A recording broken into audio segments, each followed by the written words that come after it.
Plutôt que de murmurer à l'oreille des oiseaux, mieux vaut leur souffler dessus. Il faut ensuite les mesurer et les peser. Ausculter ces animaux sauvages sous toutes les coutures permet de découvrir leur histoire. C'est un oiseau qui a au moins 3 ou 4 ans déjà.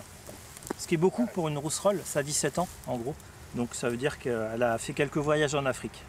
Ce matin, à la prairie de Caen, une quarantaine d'oiseaux ont été capturés, examinés, recensés, puis relâchés par les bénévoles du groupe ornithologique normand.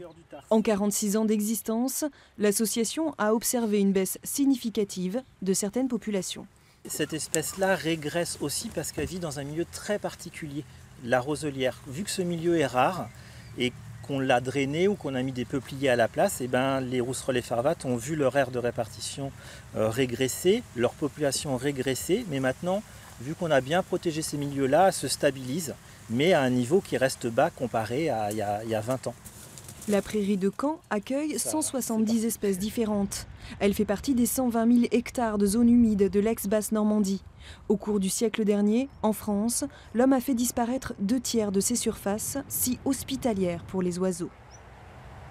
On construit beaucoup de pavillons en zone périurbaine, on fait des grandes surfaces avec des énormes parkings.